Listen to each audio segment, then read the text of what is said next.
Hello and good morning.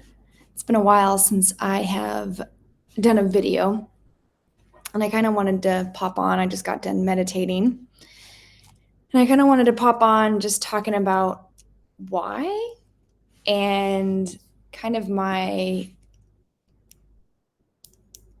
awareness and things that have been coming up for me. I got this new crystal in Puerto Rico when I was there. My husband bought it. It's for me as a surprise. I was so excited. It's called Christacala, I think is how you pronounce it. And it really helps with like clear communication, inner peace. And I was sitting with it just this morning doing a meditation. And to me, it really amplifies stuff inside you that really needs to come out. So I sat with it for a while and I was like, you know what? I'm going to do a video because it's been a while.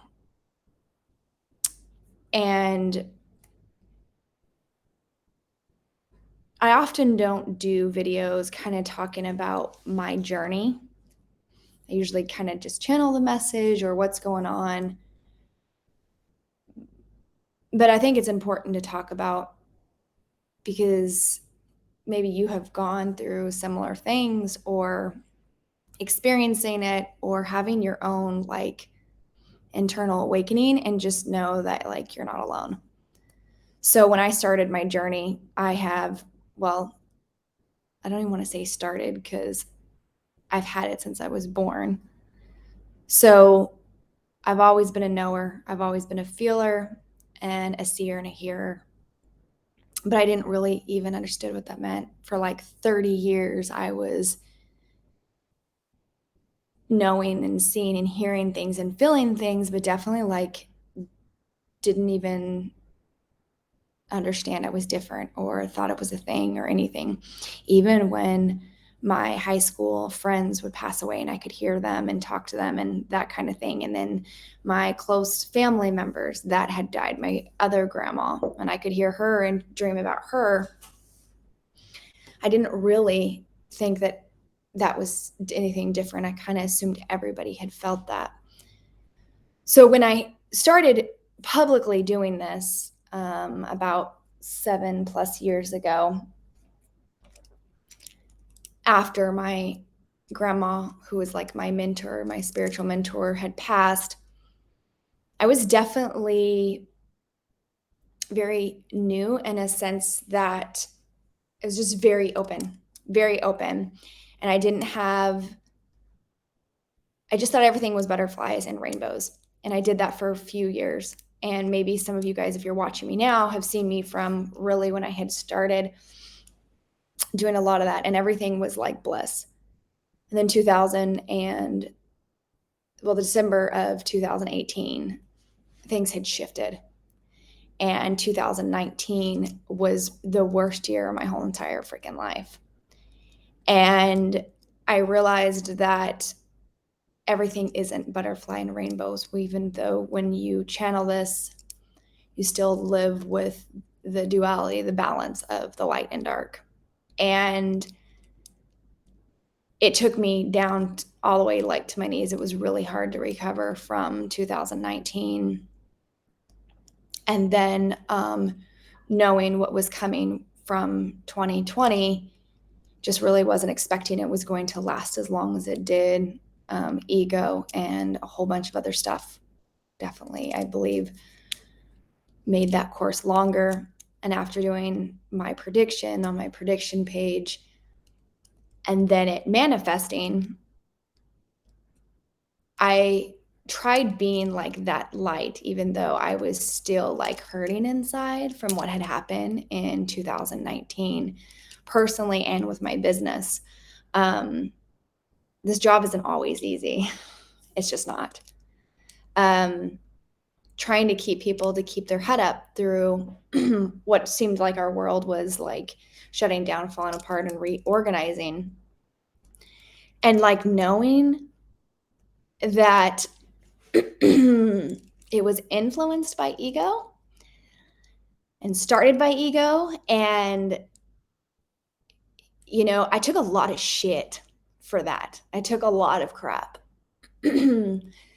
How I was wrong. I didn't know what I was saying. You know, had a situation that happened with my son when he had passed out with wearing the mask because I was very much, it felt like it was like if you were on one side or the other, you were, you know, um, labeled a certain way. And I'm like, I fucking knew this before it started. But sometimes as intuitives and knowing things, you don't get a lot of credit. And it's not even about getting credit, it's about not being fucking disrespected. And I got a lot of that. So when I lost my shit and it went viral and I ended up on the Dr. Phil show and even getting disrespected by him saying, "Are you sure your son even passed out?" Which was the stupidest fucking question I've ever heard in my life. It was just like I had really seen over the past few years how the dark has affected everybody and everybody's thought process and where they have dimmed their lights so bad. So I pulled back. I stopped doing videos and I was just frustrated. And you can only get beat down for so long before you're like, fuck it. I'm just going to step back. And I feel like I've been there for like a while. I've still have done, I stopped doing classes. I took a break in teaching. I think just more on the frustration of how ego and the dark can play such a role in people's life that their light can get flawed, how their vision, their trusting within themselves got flawed. And I was just tired of getting beat down, honestly. So I kind of just quit doing videos. I still saw some clients, my regulars that would come in. We'd do Zoom meetings and then I had a really good response with doing Hand and Land. Great little company. I was with them for a while here in Kansas City doing in person, and that was wonderful. Those were some great ladies and great products. Everything was just great. I just was in yoga and I couldn't do both at the same time till I graduated. And Spirit kept pushing me to start going again in public in our area locally. So that's when I had started with Loving Souls. And Kayla's awesome, where she's just trying to start. This was a gift to her from Spirit, and she's just trying to make it in this world. And so my whole point of like this video is sometimes in this world, it feels like you are just crawling in a land full of crap and just trying to follow the light and the sun. And when you are intuitive and you have gifts,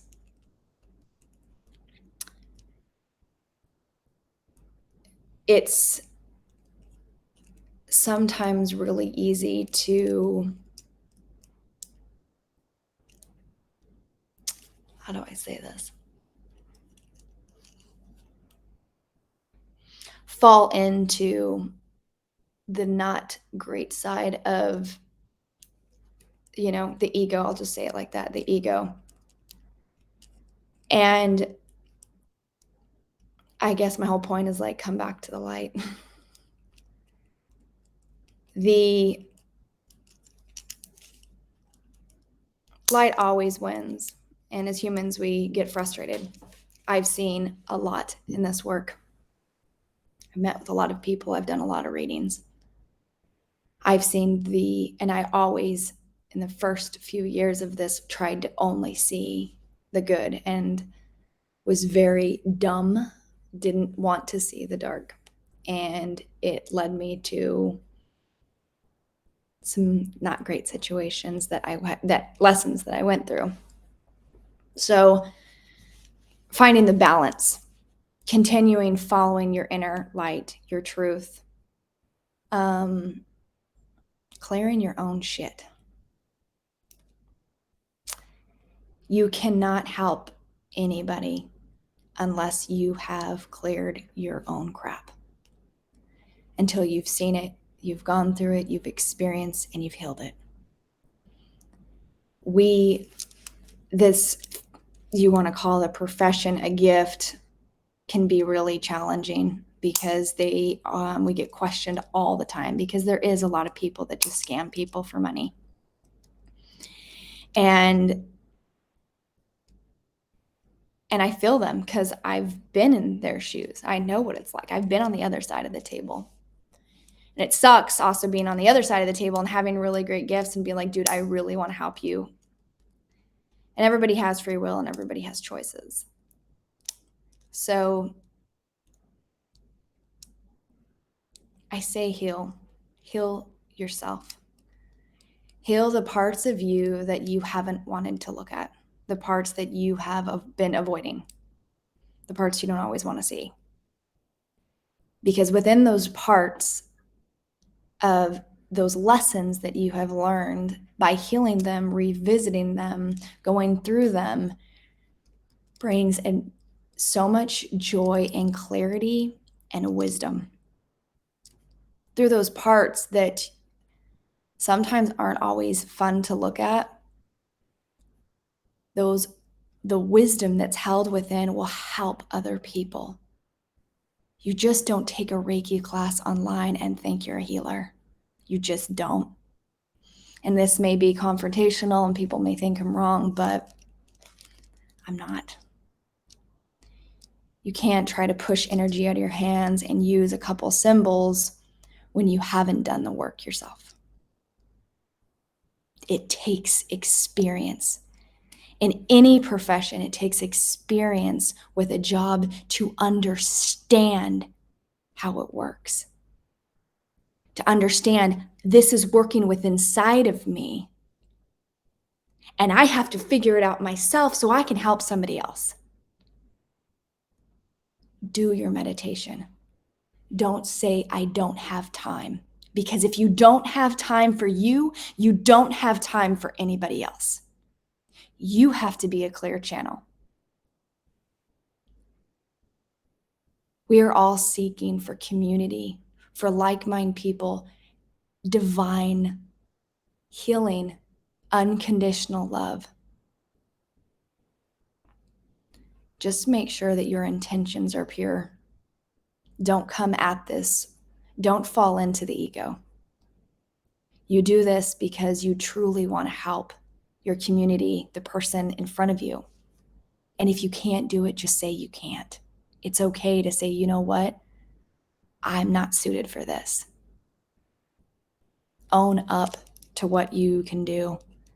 I say this in my readings. If I don't know how to do it, I'm going to say, I don't know. Straight up. We constantly learn lessons. Every day I learn a lesson from Spirit. And I've learned a whole bunch in the past few years. And I think I'm coming back to doing videos. I'm just still having conversations with Spirit because I'm dealing with my own frustration, my own humanness. Follow the light. Trust yourself. Get a damn energy clearing from somebody's filter that is clear, somebody that you trust. If it feels off, it's off. You don't have to question. You don't have to dig for the why. Just trust yourself.